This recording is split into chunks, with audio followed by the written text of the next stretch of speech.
放眼当今世界舞台，梵蒂冈一定是最为独特且神秘的国家之一。它占地只有 0.44 平方公里，大小甚至不如故宫。它人口不到1000，常驻军队仅200余人。它甚至没有消防队，发生火灾只能靠意大利救援。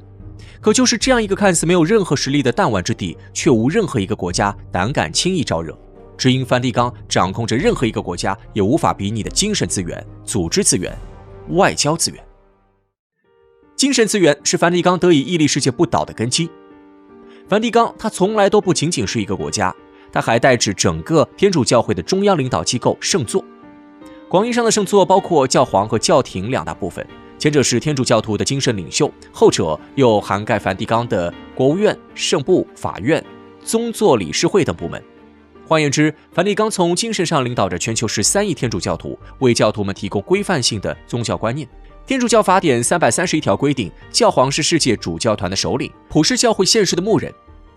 基于此职务，教皇在普世教会享有最高的、完全的、直接的职权，且可以自由行使。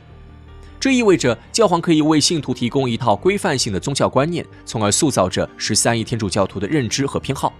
这些观念通常通过圣经、教会法典、牧函等形式，由梵蒂冈提供给全世界各地的信众。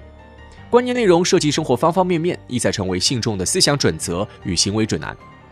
梵蒂冈不仅被天主教徒们奉为道德权威，也被全球公共领域视作重要的意见领袖，其思想对公共领域的构成性规则有着塑造作用。日本驻梵蒂冈大使上野景文表示，没有世俗领土牵绊的梵蒂冈，反倒令其道德权威的地位空前巩固。当美国总统或日本首相就国际事务发表观点时，外界会将他们的言论解读为自身国家利益的维护。而当梵蒂冈谈到国际事务时，人们便不会怀疑其别有用心。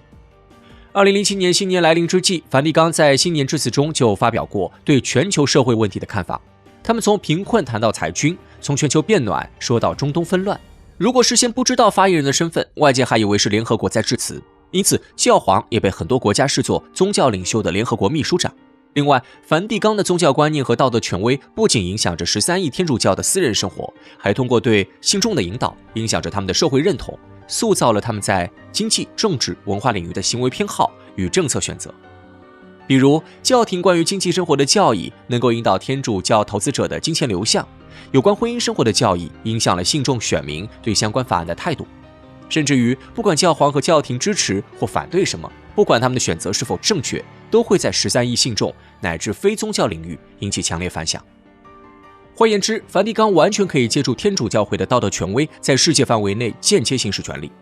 教皇和教廷凭借道德权威，将物质性的权力资源置于自己的支配之下，将规范性权力转化为了现实权力。这便是梵蒂冈最大的精神资源所在，也是任何一个国家不敢轻易招惹梵蒂冈的原因。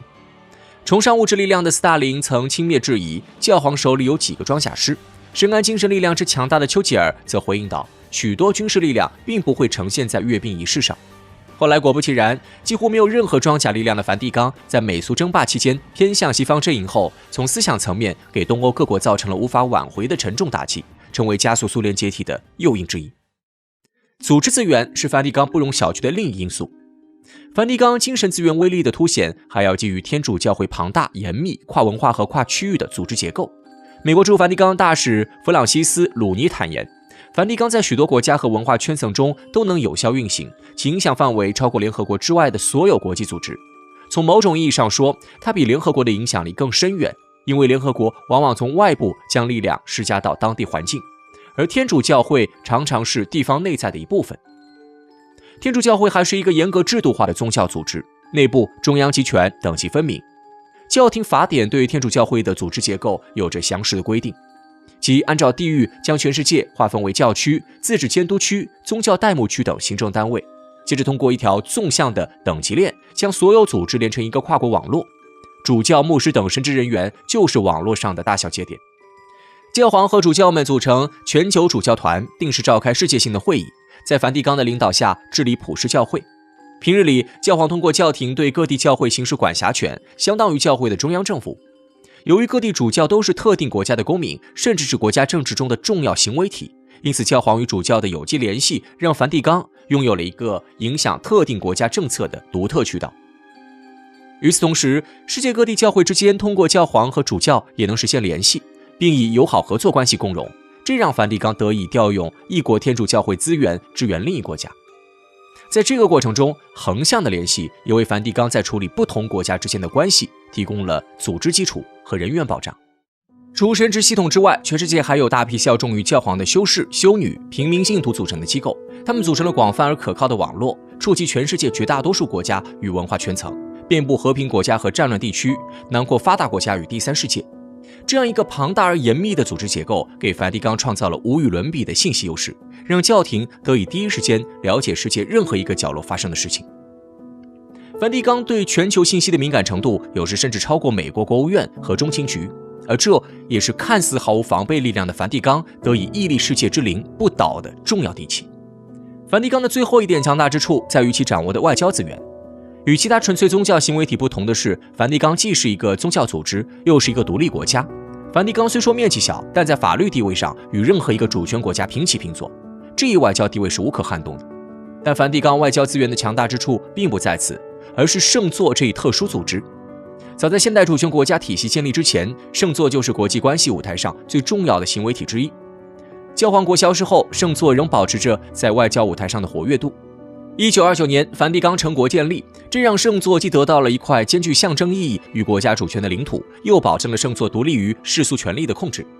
目前，与全球各国建立外交关系的行为体，并不是梵蒂冈成国，而是圣座这一非领土性的主权实体。截至2022年，圣座与179个国家建立了外交关系，超过全球绝大多数国家。同时，圣座还是许多国际组织的正式成员，这代表着梵蒂冈享有世俗主权国家的一切外交权利。在维也纳外交关系公约中，梵蒂冈教廷大使的地位等同于其他国家外交部大使。在一些主要信奉天主教的国家，教廷大使的地位甚至高于普通外交官，是外交部门的领头羊。梵蒂冈与世界各国的外交关系令他得以直接接触和影响各国管理阶层，而在国际组织中的成员身份为其提供了其他宗教行为体所无法享有的外交平台，能够直接影响国际公共事务的决策。另外，梵蒂冈又是一个永久中立国，没有世俗国家利益需要争抢、捍卫、促进和平、化解纷争，自然成了圣座的义务。因此，新独立的国家往往都喜欢追求梵蒂冈的认可，发生冲突的国家也乐于邀请梵蒂冈介入调停。同时，梵蒂冈还拥有一支庞大且专业的外交团队，他们日常驻守在世界各国及国际组织，相当于世俗国家的全权大使。他们的主要任务是加强梵蒂冈与当地天主教会的联系，协助所在国教会传教、布道等等。天主教廷向来重视外交，世界上第一个专门培养外交官的学校就是建立于1701年的宗座外交学院。它在后续几百年间为梵蒂冈教廷培养了无数外交人才。这些精通多国语言、教会与外交双修的人才们，是梵蒂冈在世界政治舞台发挥作用的保障。而身为教会领头羊的教皇，更是梵蒂冈最大的外交官。历史上最活跃的教皇约翰保罗二世，就曾在任职期间造访了129个国家，行程超过75万英里。教皇与各国政府的对话，在议会的演讲，在联合国的发言，都是梵蒂冈跨越文化与地域限制，扩大自身影响力的体现。而这些活动的成果，最终都转化为了梵蒂冈的外交资源。看似只是一个弹丸小国的梵蒂冈，却凭借丰富的精神资源、组织资源、外交资源，对世界不同层次的公共事务产生着深刻影响。这是许多主权国家也无法做到的事情。13亿信众、庞大的组织体系与所有主权国家平等平坐的法律地位，赋予了梵蒂冈多层行为体特征，也为其间接塑造了一层坚硬的保护壳。拥有如此庞大影响力的梵蒂冈，也就难怪无人敢招惹了。